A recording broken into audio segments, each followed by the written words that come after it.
Gold buyers, మీ కష్టాల్లో నమ్మకమైన మీ ఆత్మీయ నేస్తం.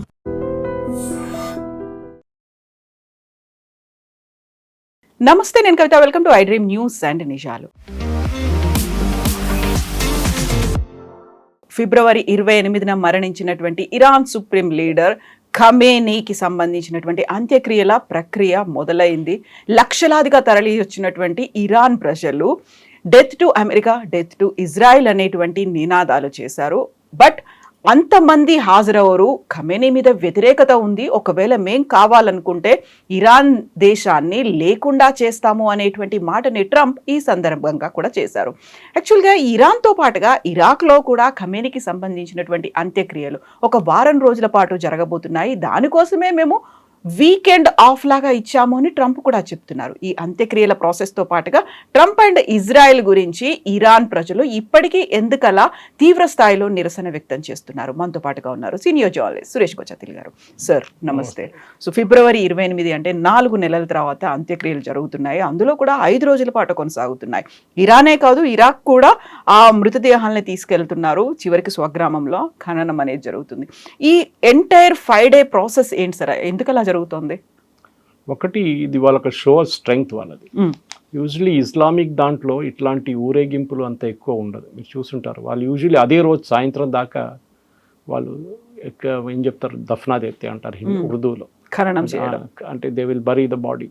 బట్ ఇన్ని రోజులు ఉంచుకోవడం, దాని తర్వాత మళ్ళీ మీరు చెప్పినట్లు 5 రోజులు ముందు తెహరాన్లో అందరు విఐపీస్ అందరు వచ్చారు, వాళ్ళ రెస్పెక్ట్స్ పే చేశారు. దాని తర్వాత ప్రొసెషన్లో ఊరేగింపు తీసుకెళ్ళి ఇరాక్ వైపు వెళ్తారు. ఇరాక్లో షియైట్స్ చాలామంది ఉన్నారు, ఎస్పెషలీ నజాఫ్ కానివ్వండి, కర్బలా కానివ్వండి, వెరీ వెరీ హోలీ ప్లేసెస్ ఇస్లాంలో. దాని తర్వాత అఫ్కోర్స్ లాస్ట్లో ఆయన హోమ్ టౌన్ అయిన మషాద్ తీసుకొచ్చి అక్కడ ఏం చెప్తారు, బరియల్ ఉంటుంది ఒఫిషియల్గా. కానీ దీంట్లో ఇప్పుడు అమెరికన్ ఛానల్స్ ఏం చెప్తున్నారంటే death to Israel, death to America అని పిలుపు రాదనుకున్నారు వీళ్ళు. కానీ and then one of the performers ఈ స్టేజ్లో వచ్చి ప్రేయర్స్ చెప్పిన ఒక ఆయన అయితే డైరెక్ట్ ట్రంప్కి ధమ్కి ఇచ్చింది, ట్రంప్ని చంపాలని చెప్పేసి. సో బహుశా ఇప్పుడు యుఎస్ ఏమన్నారు దాని గురించి. అండ్ ఇజ్రాయెల్కి చాలా క్లియర్, వాళ్ళకి ఒక గ్రీన్ సిగ్నల్ ఇస్తే వాళ్ళు ఎప్పుడో ఫినిష్ చేసేస్తుండే. అది మనకు తెలుసు కూడా, పెద్ద ప్రాబ్లం కాదు ఇజ్రాయెల్కి ఇది. కానీ ట్రంప్ చెప్పారు చాలా క్లియర్గా, ఇది చేయకూడదు, ఇప్పుడు ఉండియండి, నెక్స్ట్ ట్యూస్డే తర్వాత ఎనీవే మాటలు మనకి చర్చలు ఉంటుంది, ఈసారి ఇస్లామాబాద్లో జరగబోతుంది. చర్చలు కూడా ఎక్కడ వెళ్ళదు, దట్స్ చాలా క్లియర్. అమెరికాకి ఇప్పుడు ఒక కన్క్లూజన్కి వచ్చేసారు అమెరికన్స్, దట్ ఏం జరగదు, ఈ చర్చలు ఎక్కడికి వెళ్ళదని చెప్పి చాలా మంచి క్లారిటీ వచ్చేసింది వాళ్ళకి.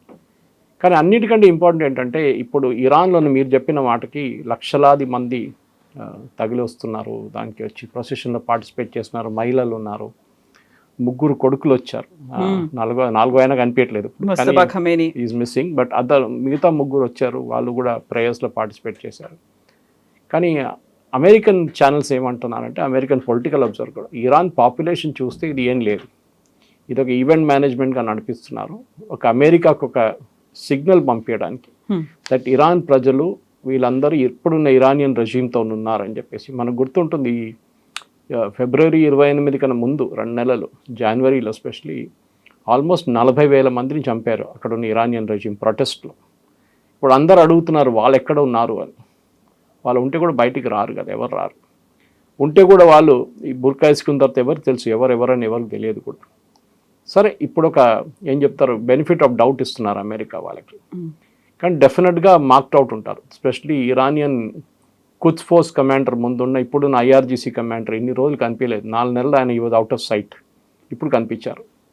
డెఫినెట్గా ఇజ్రాయెల్ ఆయన మీద ఒక మార్క్ వేసేసి ఉంటారు, ఎక్కడి నుంచి ఎక్కడికి వెళ్తున్నారు, ఎక్కడి నుంచి మూవ్ అవుతున్నారు కనుక్కొని బహుశా ఇది ఫినిష్ చేయగానే ఆయన్ని ఫినిష్ చేసేస్తారు Israel, that is for sure. కానీ ఇప్పుడున్న పరిస్థితుల్లో ఇరాన్లో ఇప్పుడు నెక్స్ట్ 5-6 రోజులు ఏమి ఉండకూడదు, కానీ ఫ్యూచర్ ఏంటని అడుగుతున్నారు అందరు. What is going to be the future of Iran? ఎందుకంటే ఈ చర్చలు ఉండవు, ఇది ఎక్కడ విఫలమైతే డెఫినెట్గా 100%. అది ఈవెన్ ఇరానియన్స్ కూడా అంటున్నారు, it's only a stop gap arrangement. 6 నెలల కోసం మనం అమ్ముకుంటాం, ఆయిల్ అమ్ముకుంటాం, వాళ్ళు ఆయిల్ అమ్ముకుంటారు. ఇంటర్నేషనల్ ట్రేడ్లో $68 మనకు వచ్చిన ప్యాకేజ్లో వచ్చింది, ఇంటర్నేషనల్ లెవెల్లో 71 నడుస్తుంది, విచ్ ఇస్ గుడ్ ఇనఫ్. అది కాకుండా నిన్న ఒపెక్ ఏమో వాళ్ళ కెపాసిటీ ఇంకా పెంచుతున్నారు, 180,000 బ్యారెల్స్ పర్ డే పెంచుతున్నారు, దాంతో ఆయిల్ ప్రైస్ ఇంకా తగ్గుతుంది. అది ట్రంప్కి కావాల్సింది. అది ఆయనకి ఇంకేమొద్దు. మిడ్ టర్మ్ దాకానే ఇట్లా నడిపించుకుంటూ వెళ్ళి మిడ్ టర్మ్ తర్వాత బహుశా మళ్ళీ యుద్ధం మళ్ళీ మొదలు కావచ్చు. ఎందుకంటే ఎక్కడ ఇరాన్ అగ్రీ చేయరు. ఇన్ఫ్యాక్ట్ నిన్న గాలిబాఫ్ ఒక స్టేట్మెంట్ ఇచ్చారు, వాళ్ళ speaker of Iranian parliament, main negotiator. ఆయన ఏమన్నారంటే ఎస్ ఒక ఒప్పందంకి రావచ్చు కానీ ఇంప్లిమెంట్ చేయడం చాలా కష్టం. అది చాలా లోడెడ్ స్టేట్మెంట్. ఒప్పందం సిగ్నేచర్ పెట్టడంలో పెద్ద పనేం కాదు. అంత సింపుల్ టాస్క్ అది, అంత that's not a tough task. Not tough task. And specially మీరు దీనికన్నా ముందు జేసీపీ అగ్రిమెంట్ చూస్తే 2015 నుంచి 2018 దాకా చాలా స్ట్రిక్ట్గా ఇంప్లిమెంట్ చేశారు.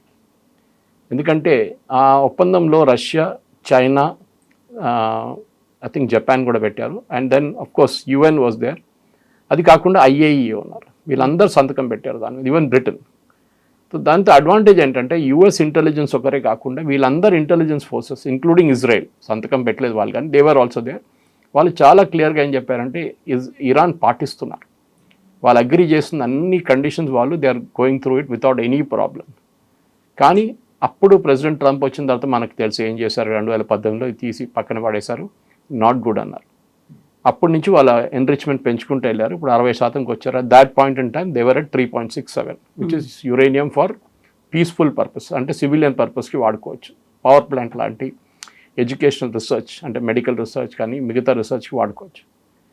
ఇప్పుడు ఈ ఒప్పందం ప్రకారం ఒకటి మెయిన్ రీజన్ మనకు అందరు తెలిసిందే స్ట్రెయిట్ ఆఫ్ హార్మోస్. మనం దాని గురించి పదే మాట్లాడుతూ వస్తున్నాం. ఇప్పుడు నిన్న కూడా ఇరాన్ ఏమన్నారంటే స్ట్రెయిట్ ఆఫ్ హార్మోస్ మా కంట్రోల్లో ఉంటుంది. అండ్ సాయంత్రం దాకా ప్రెసిడెంట్ ట్రంప్ ఒక స్టేట్మెంట్ ఇచ్చారు, nothing doing, it will be in our control. నిన్న 10 షిప్పులు రిటర్న్ వెళ్ళిపోయింది, యూటర్న్ తీసుకొని లోపలికి. వాళ్ళు they were belonging to either US or Britain, లేకుంటే ఏదైనా యూరోపియన్ దేశాలకు షిప్స్ ఉండొచ్చు, వాళ్ళని బయటికి వెళ్ళలేదు ఇరాన్. సో మళ్ళీ ఒక ఫ్లాష్ పాయింట్ వస్తుంది. ఇంకో ఫ్లాష్ పాయింట్ అంటే ఈ మైన్స్ తీయడానికి యుఎస్ దగ్గర కెపాసిటీ లేదు. వాళ్ళు ఫ్లోటింగ్ మైన్స్ తీయచ్చు కానీ ఇన్ డెప్త్ ఉన్న మైన్స్ వాళ్ళు తీయలేరు. ఆ టెక్నాలజీ వాళ్ళ దగ్గర లేదు, ఎందుకంటే వాళ్ళ షిప్స్ అన్నీ మొత్తం స్క్రాప్ చేసేసారు. బికాజ్ మైన్స్ అనే కాన్సెప్ట్ ఇప్పుడు లేదు యాక్చువల్. సో బ్రిటన్ దగ్గర అండ్ ఫ్రాన్స్ దగ్గర ఈ కేపబిలిటీ ఉంది. సో వాళ్ళేమన్నారంటే మా వైపు నుంచి మేము మైన్ స్వీపర్స్ని పంపిస్తాం, కానీ ఇరాన్ వాళ్ళని రానియట్లేదు స్ట్రెయిట్ ఆఫ్ హార్మోస్ లోపలికి. ఎసెట్ వీరు ఒరిజినలీ యుఎస్తోని కుమ్మకాయ ఉన్నారు, బ్రిటన్లో యుఎస్ బేసెస్ ఉన్నాయి, అక్కడి నుంచి ఎయిర్క్రాఫ్ట్ టేక్ ఆఫ్ చేశారు మమ్మల్ని బాంబ్ చేయడానికి. So we will not allow. ఆ పరిస్థితిలోనే ఇప్పుడు ఈ స్ట్రెయిట్ ఆఫ్ హార్మోస్ ఇష్యూ నడుస్తుంది. కానీ ఎన్ని రోజులు ఉంటుందో తెలియదు, ఎందుకంటే చాలా క్లియర్గా స్ట్రెయిట్ ఆఫ్ హార్మోస్ని మళ్ళీ ఒక ఏంటో ఫ్లాష్ పాయింట్కి వస్తే మళ్ళీ ఆయిల్ ప్రైసెస్ పెరుగుతుంది. అది ఎవరికి అన్ని దేశాలు అంటున్నారు no please don't do it. ఒక స్టెబిలిటీకి వచ్చాము ఇప్పుడు, మాకు మళ్ళీ డిస్టర్బెన్స్ వద్దు. సో ప్రెసిడెంట్ ట్రంప్ కూడా పాసిబ్లీ ఆయనకు ఒక ప్రాబ్లం ఇది, యాక్షన్ తీసుకుంటే మళ్ళీ ఆయిల్ ప్రైసెస్ పెరుగుతుంది. ఇన్ఫ్యాక్ట్ యూఎస్లో ఇంకొక ఐరన్ ఉంది కవిత గారు, యూఎస్లో ఇంకా $4 నడుస్తుంది. ఒక యూఎస్ గవర్నమెంట్ ఒక ఇన్వెస్టిగేషన్ ఆర్డర్ చేశారు. లోకమంతా ఆయిల్ ప్రైసెస్ తగ్గినప్పుడు, అంటే అట్లీస్ట్ క్రూడ్ ఆయిల్ తగ్గినప్పుడు మన దగ్గర యూఎస్ దగ్గర ఎందుకు తగ్గట్లేదు, రీటైల్ ప్రైసెస్ అంటే బంక్లో ఉన్న ప్రైసెస్ ఎందుకు తగ్గట్లేదు, $4 $4.5 నడుస్తుంది. రీజన్ ఉండొచ్చు, అక్కడ ఉన్న ఆయిల్ కంపెనీస్ అంతా కార్టెల్ ఫామ్ చేసి చేస్తున్నారు, దానికి యుఎస్ ప్రజలు సఫర్ అవుతున్నారు అనమాట. కానీ చూడాలి ఇప్పుడు, ఎందుకంటే ఈ ఫ్యూనరల్ ఒక ఎమోషనల్ మూమెంట్ ఇజ్రాయెల్ మన ఇరానియన్స్కి.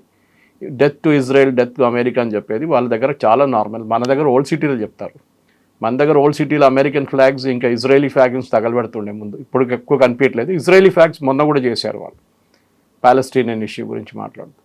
ఇప్పుడు మొన్న విఐపి డెలిగేషన్స్లో 2-3 ఇంపార్టెంట్ నొటేషన్స్ వచ్చింది. ఒకటి యెమెన్ నుంచి హూతీలు వచ్చారు, హూతీ లీడర్స్. లెబనన్ నుంచి హెజ్బుల్లా లీడర్స్ వచ్చారు. In fact Saudi Arabian planes Yemen మీద తిరిగారంట మొన్న, ఎందుకంటే ఇరాన్ నుంచి వచ్చిన ఒక ప్లేన్ ల్యాండ్ అయింది, అదే ప్లేన్లో ఒక డెలిగేషన్ ఇరాన్కి వెళ్ళింది. సో వీళ్ళేమంటారంటే అక్కడ స్ట్రాండర్డ్ అయిన కొంతమంది సిటిజన్స్ ఉన్నారు, ఇరానియన్ సిటిజన్స్, వాళ్ళని తీసుకెళ్లారు. దాంతోపాటు మాకు డెలిగేషన్ కూడా వెళ్ళింది ఇరాన్కి అని. సో సౌదీ అరేబియా ఇప్పుడు ఇన్వాల్వ్ అయిపోయారు దీంట్లో. మనం ఇన్ని రోజులు సౌదీ అరేబియాని చూడలేదు ఈ యాక్షన్లో. ఇటువైపు ఏమో ఖతర్ ప్రాబ్లం ఏంటంటే ఈసారి ఇరాన్ దగ్గర నెగోషియేట్ చేసినప్పుడు చాలా మటుకు ఖతర్ ఫెయిల్ అయ్యారు ఈసారి. వాళ్ళు ఎక్కువ పుష్ చేయలేకపోయారు ఇరాన్ని, ఎందుకంటే వాళ్ళకి ఇరాన్కి ఒక రిలేషన్షిప్ ఉంది. $6 బిలియన్ బ్యాంక్ అసెట్స్లో సీజ్ చేసింది ఖత్తర్ దగ్గర ఉంది. ఖత్తర్ ఏమో ఈ నెగోసియేషన్ మొదలైనప్పుడు ప్రామిస్ చేశారు, మేము మీకు ఇచ్చేస్తాం ఈ $6 బిలియన్. కానీ యుఎస్ ఇప్పుడు దానికి అడ్డంకులు పెడుతున్నారు. యుఎస్ ఏమంటున్నారు, మేము గ్రీన్ సిగ్నల్ ఇచ్చేదాకా మీరు ఇవ్వకూడదు. సో ఈ ఫ్యూనరల్ ప్రాసెస్ కోసం ఇస్లామిక్ కంట్రీస్ నుంచి కూడా రిప్రజెంటేటివ్స్ వస్తారు అనుకుంటే వాళ్ళని రాకుండా అడ్డుకున్నారు యుఎస్, ట్రంప్ చేయడం వల్ల వాళ్ళు రాలేకపోయారని. బట్ అదర్ కంట్రీస్ నుంచి ఆల్మోస్ట్ 100 కంట్రీస్ నుంచి రిప్రజెంటేటివ్స్ వస్తారు, మేము వాళ్ళందరినీ ఇన్వైట్ చేశాము అనేటువంటి మాట ఇరాన్ చెప్తోంది. బట్ మొస్తబా మాత్రం అటెండ్ అవ్వలేదు. ఆయన ముగ్గురు కుమారులు మాత్రం అటెండ్ అయ్యారు. మొస్తబా లాస్ట్ రిచువల్ కోసమైనా వస్తారేమో, బట్ ఇప్పటిదాకా అయితే అఫీషియల్గా ఇన్ఫర్మేషన్ లేదు అనుకున్నప్పుడు ఇస్లామిక్ కంట్రీస్ నుంచి అక్కడికి ఎందుకు వెళ్ళలేకపోయారు? అసలు అంతగా ట్రంప్ వాళ్ళని ఇంపాక్ట్, వాళ్ళ మీద ప్రభావం అనేది చూపిస్తోందా? ఉంది, డెఫినెట్గా. అమెరికా ప్రొటెక్షన్లోనే Saudi Arabia, UAE, Qatar, Bahrain, Kuwait వీళ్ళందరూ ఉన్నారు. Even to certain extent Oman. వీళ్ళు అమెరికన్ ప్రొటెక్షన్ లేకుంటే ఈ గవర్నమెంట్లు ఎవ్వరు ఉండరు రేపు. వాళ్ళ దగ్గర మనకు అందరు తెలిసింది, ఒసామా బిన్ లాడెన్ వచ్చింది సౌదీ అరేబియా నుంచే కదా. One of the richest family Saudi bin Laden family అంటే కన్స్ట్రక్షన్లో అక్కడ వన్ ఆఫ్ ద నంబర్ 1 వాళ్ళు ఇప్పుడు కూడా. సో బిన్ లాడెన్ ఫ్యామిలీ వచ్చినప్పుడు వాళ్ళకి భయం ఏంటంటే ఏదో ఒక రోజు ఇంకొక ఒసామా తయారవుతాడు, వచ్చి మమ్మల్ని ఇక్కడి నుంచి ఒక కూ చేసేసి ఇక్కడ తీసేస్తారు, మమ్మల్ని చంపేస్తారంటే భయం ఉంది. వాళ్ళొక నేపాల్ మోడల్ చూస్తున్నారు. నేపాల్లో ఏం జరిగిందంటే విత్ ఇన్ ద ఫ్యామిలీ నుంచే వాళ్ళొకరిని నామినీ, అఫ్కోర్స్ అక్కడ ఐసిస్ లేదు, అల్ఖైదా లేదు, ఏం కానీ వాళ్ళ ఫ్యామిలీలో ఒక పాలిటిక్స్ ఉండే. దాంతోనే మనకు తెలిసింది అక్కడ జరిగిన మాస్ షూటింగ్లో మొత్తం రాయల్ ఫ్యామిలీకి అందరూ చనిపోయారు దాంట్లో. ఇది సౌదీ అరేబియాకి భయం ఉంది, ఇది ఖతర్ కూడా భయం ఉంది. Same Bahrain and Kuwait. Kuwait దీనికన్నా ముందు సఫర్ చేశారు, మనకు గుర్తుండి సదాం హుసేన్ టైంలో. ఇరాక్ ఇప్పుడు చూడండి, ఇరాక్లో మొన్న 2-3 ఇన్సిడెంట్స్ జరిగింది, అది మనకి పబ్లిక్ అటెన్షన్లో రాలేదు. ఒకటి అమెరికా వాళ్ళ వైపు నుంచి మళ్ళీ అక్కడున్న ఫోర్సెస్ మీద దాడి చేశారు. ఇరాక్ నుంచి ఒక కర్డ్ ఫోర్స్ ఇరాన్లో దూరారు, అక్కడున్న 8 మంది సోల్జర్స్ని చంపారు, ఇరానియన్ సోల్జర్స్ని. ఫస్ట్ టైం ఆఫ్టర్ ఈ ఫిబ్రవరి 28 తర్వాత అమెరికా, ఇజ్రాయెల్ కలిసి చేసిన ఫస్ట్ పని ఇది, కర్డ్స్ ఎంటర్ కావడం ఇరాన్లో. అది వాళ్ళు సక్సెస్ఫుల్ అయితే ఒక పార్ట్ ఆఫ్ ఇరాన్ వాళ్ళు తీసుకుంటారు కంట్రోల్. సో అది బహుశా ఈ ఫ్యూనరల్ తర్వాత ఏమైనా జరగవచ్చు. సో అమెరికా ఇండైరెక్ట్గా ఫండింగ్ ఇస్తారు, ఇజ్రాయెల్ ఓపెన్గా ఫండింగ్ ఇస్తారు అండ్ ఆయుధాలు ఇస్తారు. కర్డ్స్ మీద యాక్షన్ ఉంటుంది, కర్డ్స్ ఏమైనా చేస్తే అది కూడా ఉండదు. సో ఇప్పుడు ఇరాక్ వైపు నుంచి కూడా ప్రాబ్లం ఉంది. అండ్ ఇరాక్ ఇప్పుడు ఆయిల్ గురించి కూడా మాట్లాడుతున్నారు, మాకు కెపాసిటీ పెంచకపోతే 4 మిలియన్ బ్యారెల్స్ పర్ డే పెంచకపోతే, ఇప్పుడు మేము 1.8లో ఉన్నాం, మమ్మల్ని మీరు రెస్ట్రిక్ట్ చేశారు, మేము ఒపెక్ నుంచి బయటకు వచ్చేస్తాం. సో ఇరాన్లో ఉన్న డిస్టర్బెన్స్ ఇరాక్లో కూడా కనిపిస్తుంది. ఇరాక్లో ఒక కొత్త రెజీమ్ని తీసుకురావడానికి అమెరికా ప్లాన్ చేస్తున్నారు. అక్కడ ఉన్న ఎలక్షన్ జరిగి ఒక ప్రెసిడెంట్, ప్రైమ్ మినిస్టర్ అందరూ ఎలక్ట్ అయ్యారు, కానీ వాళ్ళందరూ ఇన్ఎఫెక్టివ్గా అన్నారు. సేమ్ థింగ్ సిరియాలో నడుస్తుంది. సిరియాలో ఒక పోర్షన్కి అమెరికా ఇప్పుడు ఇజ్రాయెల్ కంట్రోల్ ఇచ్చేసారు. అక్కడ ఉన్న ప్రెసిడెంట్ మనకు తెలిసిందే, హీ వాజ్ నామ్కి ఒక X Al-Qaeda, X ISIS candidate, ఆయన ఫ్రాన్స్కి వెళ్తున్నారు ఇప్పుడు. ఇట్లాంటి పరిస్థితుల్లో మిడిల్ ఈస్ట్ అనేది ఒక ఫ్రాక్చర్డ్ అయిపోయింది. ఇరాన్ నుంచి బయటకు వచ్చిన ప్రాబ్లమ్స్ ఇదంతా. ఒకటి, ఇరాన్ ఏమంటారు, వీఆర్ నంబర్ 1, మేము అమెరికాను అడ్డుకున్నాం, we protected our citizens. America వ్యతిరేకంగా ఎంత పెద్ద బాంబింగ్ చేసినా కానీ మేము సర్వైవ్ అయినా. You are all under notice, మిమ్మల్ని ఏ రోజు కావాలంటే మేము కొడతాం మిమ్మల్ని అని చెప్పి ఇరాన్ వైపు నుంచి ఒక ధమ్కి వస్తుంది అనమాట. అది అందరు భయపడుతున్నారు, including Saudi Arabia. In fact Saudi Arabia నిన్న ఒక రిపోర్ట్ ప్రకారం వాళ్ళ అమెరికన్ బేసెస్ని అక్కడి నుంచి అమెరికాకి వెకేట్ చేయమంటున్నారట. అది ఇరాన్ కండిషన్ ఒకటి ఉంటుంది, మీకు గుర్తుంది, ఈ MOU సైన్ చేసినప్పుడు దాంట్లో ఒక వర్డ్, ఒక ఇండైరెక్ట్ వర్డ్ వేశారు, అమెరికా వాళ్ళ ట్రూప్స్ని ఆ రీజన్ నుంచి తీసేస్తారు, America will remove all its forces from the region. అంటే అది strait of Hormuz, gulf of Oman దగ్గర ఉన్న ఫోర్సెసా, లేకుంటే land and air base forces and naval ఫోర్సెస్ని కూడా తీసేస్తారు. తీయరు, కానీ చాలా మటుకు సౌదీ అరేబియా ఒక చిన్న ఎక్స్పెరిమెంట్ ట్రై చేస్తున్నారు. ఎందుకంటే వాళ్ళ దగ్గర ఇప్పుడు పాకిస్తానీ ట్రూప్స్ వచ్చి కూర్చున్నారు. కానీ US ఉండాల్సింది, ఎందుకంటే పాకిస్తాన్ దగ్గర అంత పెద్ద ఎయిర్ అసెట్స్ లేవు. వాళ్ళు రేపు ఇరాన్తో ఒక ఘర్షణ జరిగితే కూడా వాళ్ళు సౌదీ అరేబియాని ప్రొటెక్ట్ చేయలేరు. సౌదీ అరేబియాకి అన్నిటికంటే భయం, it is not Iran, it is Yemen. And that too యెమెన్లో స్పెసిఫిక్లీ హూతీలు. నిన్న హూతీలు చేసిన ఒక దాడిలో 18 మంది యెమెనీ సోల్జర్స్ చనిపోయారు నిన్న.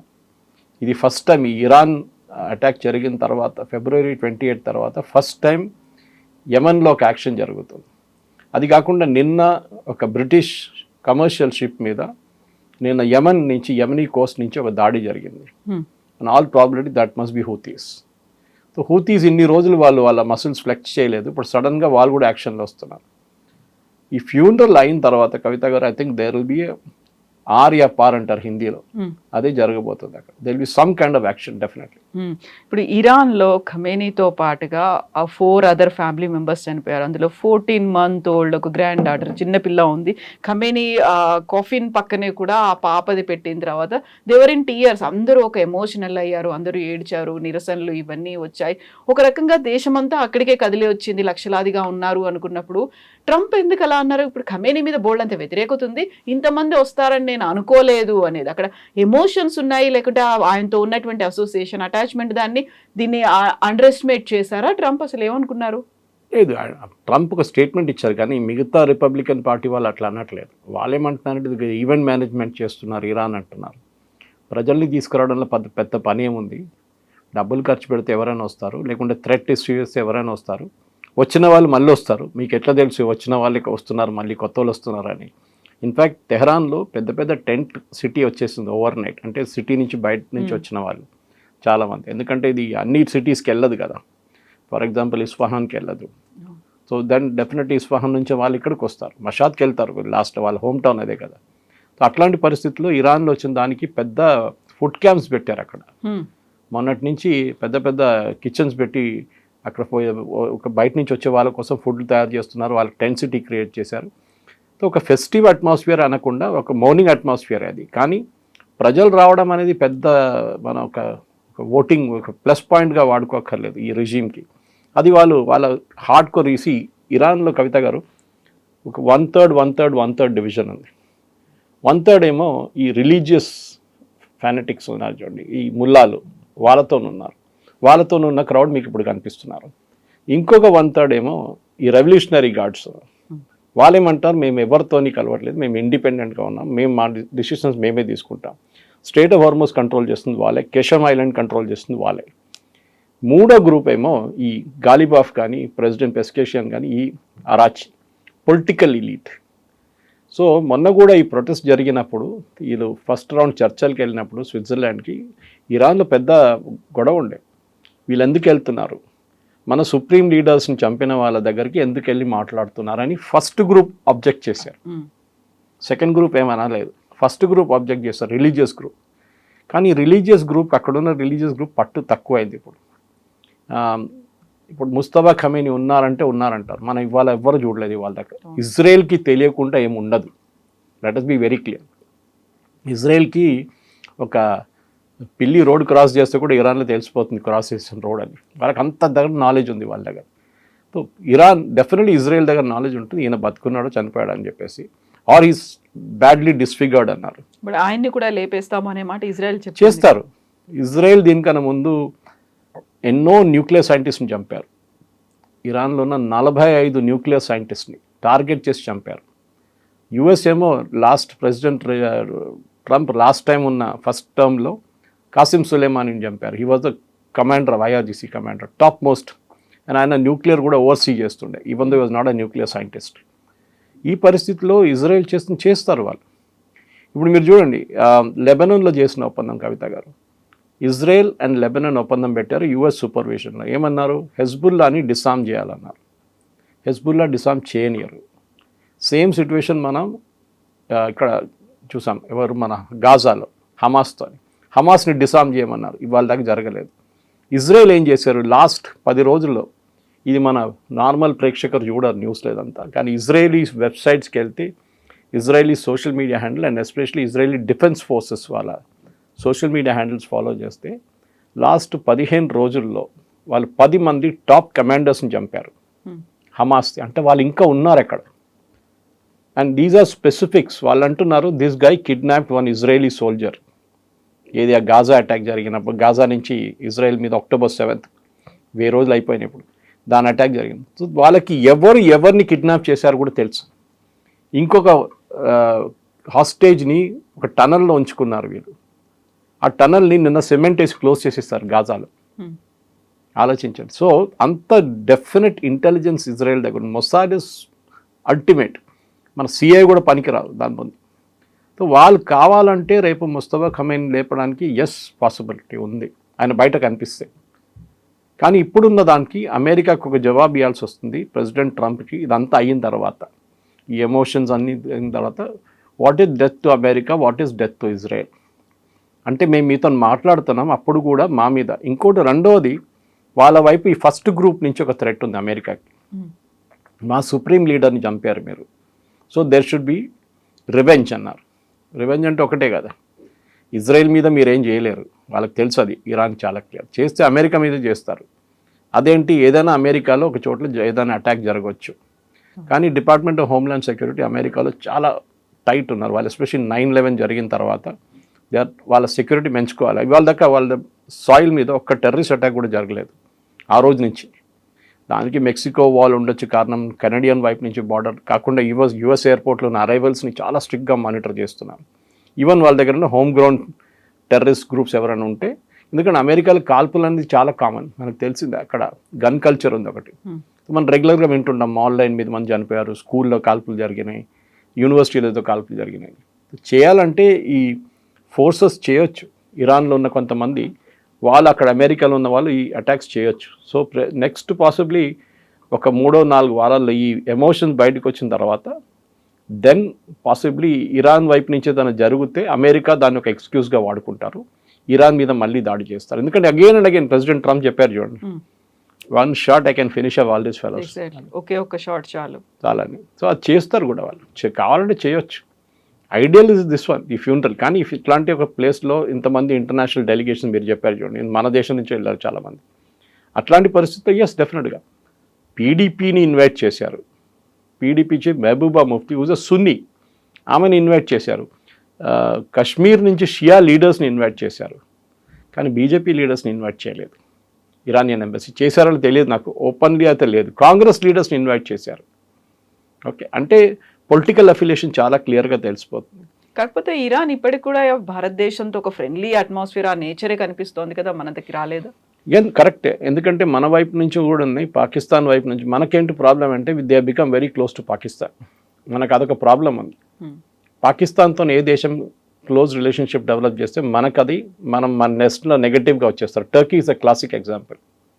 అండ్ టర్కీ మనకి ఇజ్రాయెల్కి ఒక పెద్ద ఎనిమీ ఇప్పుడు.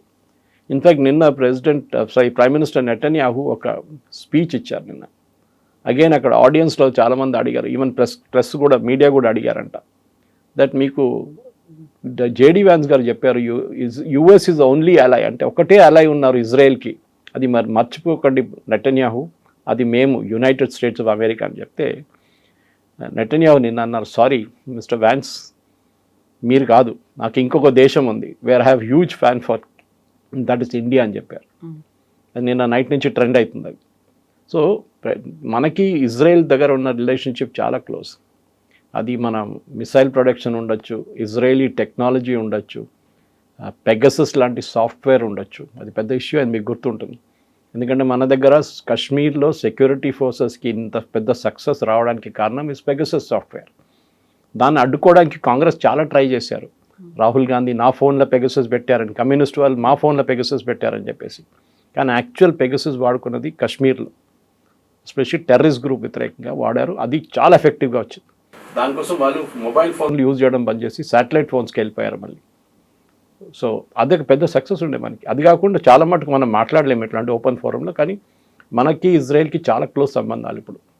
దట్ ఈస్ వై ఒక డెలిగేషన్ పంపించమంటే చాలామంది కాంగ్రెస్ లీడర్స్ అడిగారు, ఎందుకు మోదీ గారు వెళ్ళలేదు, మోదీ గారిని పిలిచారు కదా అంటే, నో, నాట్ రిక్వైర్డ్, ఆ లెవెల్లో వెళ్ళక్కర్లేదు. ఇప్పుడు మనం వీల్ ప్లే వెయిటింగ్ గేమ్ అంటాం మనం. ఇన్ఫ్యాక్ట్ ఇరానియన్ ఆయిల్ మినిస్ట్రీ కవిత గారు మన దేశంకి వచ్చారు.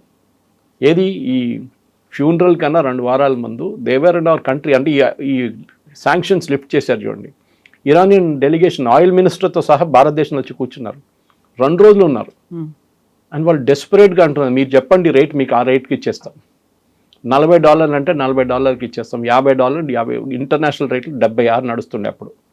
ఎందుకంటే ఇప్పుడు కూడా అమెరికా శాంక్షన్స్ లిఫ్ట్ చేశారు, కానీ బ్యాంకింగ్ సిస్టమ్స్ రిస్టోర్ చేయలేదు. ఫర్ ఎగ్జాంపుల్ మీరు $2 మిలియన్ బ్యారెల్స్ పర్ డే తీసుకున్నారు, 5 రోజులకి 10 బిలియన్ బ్యారెల్స్ తీసుకున్నారు. పర్ బ్యారెల్కి 60 అనుకోండి, మీరు మల్టిప్లై చేస్తే తెలిసిపోతే హ్యూజ్ అమౌంట్. ట్రాన్స్ఫర్ ఎట్లా చేస్తారు? ఇక్కడ ఇరాన్ ప్రాబ్లం వచ్చింది. బహుశా ఈ సెకండ్ రౌండ్ ఆఫ్ డిస్కషన్లో ఇస్లామాబాద్లో జరగబోతున్న దాంట్లో ఇది డిస్కస్ చేయొచ్చు, కానీ ఒక డిసిషన్కి రారు. ఎందుకంటే అమెరికా అంటున్నారు ఈ డబ్బులు మీరు వాడుకోవద్దు, ఈ డబ్బులు ఒక ఎస్క్రో అకౌంట్లో వేసి పెట్టండి, ఆ ఎస్క్రో అకౌంట్ నుంచి తర్వాత కావాలంటే మనం వాడుకోవచ్చు. ఇప్పుడున్న దాంట్లో ఈ ఎమోషనల్ మూమెంట్లో మీరు చెప్పినట్ల చాలా ప్రజలు వస్తున్నారు, చాలామంది వస్తున్నారు, ఏడుస్తున్నారు, ఇదంతా నడుస్తుంది. And this is the usual thing. మీరు గో బ్యాక్ కొన్ని సంవత్సరాల ముందు, అప్పుడు టెలివిజన్ ఎక్కువ లేకుండే, ఖొమేనీ చనిపోయినప్పుడు ఏదో similar out pouring of grief ఆ టైంలో. కానీ మేము చెప్పిన అంత టెలివిజన్ ఛానల్స్, అప్పుడు యూట్యూబ్ ఛానల్స్ ఏం లేకుండా ఎక్కువ, ఇప్పుడు లాంటి కాదు. డెఫినెట్గా అదొక రిలీజన్ కాదు, షియా రిలీజన్లో వాళ్ళ లీడర్స్ అంటే వాళ్ళు న్యాచురల్లీ సున్నీలు ఎంత బహుశా ఉండకపోవచ్చు, కానీ షియా దాంట్లో చాలామంది వాళ్ళ మొహరం ప్రొసెషన్ కూడా చూస్తారు మీరు అషూరా దాంట్లో. They observe it very religious. 40 రోజులు వాళ్ళ మౌనింగ్ ఉంటుంది అనమాట. దాని తర్వాత ఫ్యూనరల్ జరిగింది ఇప్పుడు. Okay, that is why. ఇప్పుడున్న పరిస్థితుల్లో ఇరాన్ దగ్గర ఉన్న ఆప్షన్స్ చాలా తక్కువ. ఒకటి, వాళ్ళకి నెక్స్ట్ 2 వారాలు 3 వారాల లోపల డబ్బులు రాకపోతే దెన్ ఇరాన్ ఫైనాన్షియల్ క్రైసిస్లో ఉన్నారు. ఇప్పుడు ఆల్రెడీ చాలా పెద్ద ఫైనాన్షియల్ క్రైసిస్లో ఉన్నారు. వాళ్ళు ఐఆర్జీసీకి 3 నెలల నుంచి శాలరీ ఇవ్వలేదు, ఐఆర్జీసీ ఫోర్సెస్కి. ఇప్పుడు వాళ్ళు ఏమంటున్నారు, అమెరికా మేము రిలీజ్ చేస్తాం కానీ డైరెక్ట్ మీకు డబ్బులు ఇవ్వము, $6 బిలియన్ ఖత్తర్ దగ్గర నేను చెప్పాను చూడండి పడుందని, $6 బిలియన్ మేము ఒక ఎన్జిఓ లాంటి వాళ్ళకి ఇస్తాం, వాళ్ళు మీకు బియ్యం కొంటారు, గోధుమలు కొంటారు, మీకు ఏం కావాలని కొనిస్తారు మీకు, but they will not give you the money. So Iran చాలా, మనం అనుకుంటే ఈ నెగోసియేషన్స్ చాలా ఈజీ, ఇక్కడ కూర్చుంటారు వాళ్ళు, ఈ రూమ్లో కూర్చుంటారు పాకిస్తాన్ వాళ్ళు, అక్కడి నుంచి ఇక్కడి నుంచి పరిగెత్తుంటారు. కానీ స్పెసిఫిక్లీ 14 పాయింట్లలో 3-4 పాయింట్ అమెరికాకి చాలా పెద్ద, especially point 4 and point 5 strait of Hormuz చాలా పెద్ద ఇష్యూ కాబోతుంది, న్యూక్లియర్ ఇష్యూ కన్నా పెద్ద ఇష్యూ. అండ్ ప్రెసిడెంట్ ట్రంప్కి అన్నిటికంటే పెద్ద భయం అంటే ఈవెన్ న్యూక్లియర్ ఇష్యూ కూడా పెద్ద ప్రాబ్లం కాబోతుంది. అందరు కంపేర్ చేస్తున్నది ఒబామా డీల్తో. Is it equal to JCPOA or not equal to JCPOA? ఇవి ఏ డీల్ వచ్చినా కానీ ఎంత మంచి డీల్ తీసుకొస్తే కంపారిజన్ వస్తుంది. అండ్ డెఫినెట్గా ప్రెసిడెంట్ ఒబామా $1.6 బిలియన్ ఇచ్చారు, ప్రెసిడెంట్ ట్రంప్ ఏమో $26 బిలియన్ ఇవ్వాల్సి వస్తుంది. ఇప్పుడు ఆయనకు ఒక ట్రాప్ లాగా అయిపోయింది. అది పాకిస్తాన్ ఆడిన గేమ్ ఇది, ఖత్తర్ కూడా దీంట్లో ఆడారు గేమ్ ఇది. దానికోసం ఈసారి ఖత్తర్లో డిస్కషన్స్ లేదు. Now they want move to Islamabad because now ఎక్కడికి వెళ్ళదు అది డిస్కషన్, అక్కడే ఉండిపోతుంది, సర్కిల్లో తిరుగుతూనే ఉంటారు చుట్టూ. మీరు చూడండి 6 నెలల తర్వాత ఎక్కడున్నాం, ఇప్పుడు అక్కడే ఉంటాం. We had very good discussions అంటారు ప్రెసిడెంట్ ట్రంప్. ఏం డిస్కషన్ జరిగింది, ఏం జరగలేదు. యాక్చువల్లీ ఇరాన్ అంటాం అసలు మాట్లాడనే లేదంటున్నారు వాళ్ళు. మేము న్యూక్లియర్ ఇష్యూ గురించి అసలు it is not even on the agenda అంటారు. సో ఈ ఫ్యూనరల్ అయినాక బహుశా కొంచెం నార్మల్సీ వస్తుంది. దాని తర్వాత ఈ డెత్ అమెరికా, డెత్ ఇజ్రాయెల్ని పక్కన పెట్టి ఇరాన్ బాగా నెగోషియేట్ చేశాను. They have very good negotiator, దాంట్లో డౌట్ లేదు. ఈవెన్ ప్రెసిడెంట్ ట్రంప్ అంగీకరించారు వాళ్ళ నెగోషియేషన్స్లో వాళ్ళు చాలా బాగా నెగోషియేట్ చేస్తారని చెప్పి. సో చూద్దాం. ఎనీవే వీ గాట్ అనదర్ 60 డేస్లో ఐ థింక్ 20 రోజులు అయిపోయినాయి. ఇప్పుడు ఇంకో 40 రోజులు ఉంది. దాని తర్వాత డెఫినెట్గా ఒక ఎక్స్టెన్షన్ ఉంటుంది, 1-2 ఎక్స్టెన్షన్ కూడా ఉండొచ్చు till mid term polls are over. దాని తర్వాత దెన్ ఇట్ విల్ బి ఆర్ ఆర్ పార్. ఇప్పుడు ఫ్యూనరల్స్ అయిన తర్వాత అక్కడ డెత్ టు అమెరికా కాదు, డెత్ టు ఇజ్రాయెల్ ఉంటుంది. ఒక్క షాట్తో నేను ఇరాన్ని మొత్తం లేపేస్తాను అని ట్రంప్ అన్నప్పుడు కూడా ఇజ్రాయెల్ నాట్ సేయింగ్ ఎనీథింగ్. ఇప్పటిదాకా ఇజ్రాయెల్ ఏం మాట్లాడట్లేదు, నెతన్యాహు ఎలాంటి స్టేట్మెంట్ రాలేదు. సైలెంట్గా అబ్జర్వ్ చేస్తున్నారా లేకుంటే సైలెంట్గా తమ తాము చేసుకుపోతున్నారా? వాళ్ళిద్దరు మీట్లో మీటింగ్ ఉంది, సో హైలీ సీక్రెటివ్ మీటింగ్. వాళ్ళు డేట్ డిస్కస్ చేయదు. బహుశా ఇవాళ రేపు Netanyahu will be in Washington. ఎందుకంటే ఇప్పుడు దాకా 250th ఇయర్ సెలబ్రేషన్స్ ఉండే నిన్న దాకా, సో July 4th. సో అది ఇంకో మాట.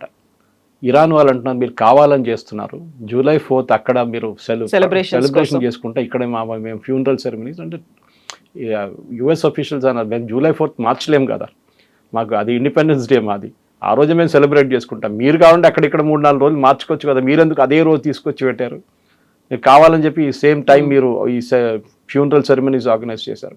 ఇజ్రాయెల్ మాట్లాడరు కవిత గారు. ఇజ్రాయెల్ ఇస్ ఎ కంట్రీ, మీరు ఇజ్రాయెల్ ఇన్ డెప్త్గా మీరు చదవండి, you will really admire them. ఎందుకంటే వాళ్ళ దగ్గర డిసిప్లిన్ అనేది ఒకటి ఉంది. వాళ్ళ లైఫ్ స్టైల్లో కానివ్వండి, వాళ్ళ ఆర్మ్ ఫోర్సెస్ కానీ, ప్రతి civilian is trained in army. 3 years compulsory ట్రైనింగ్కి వెళ్ళాలి. అది మహిళలు ఉండొచ్చు, పురుషులు ఉండొచ్చు. ఆ డిసిప్లిన్ వాళ్ళ దాంట్లో ఉంది. సో వాళ్ళు టాప్ లెవెల్ నుంచి బాటమ్ లెవెల్ దాకా మన దేశంలో అలా కాదు.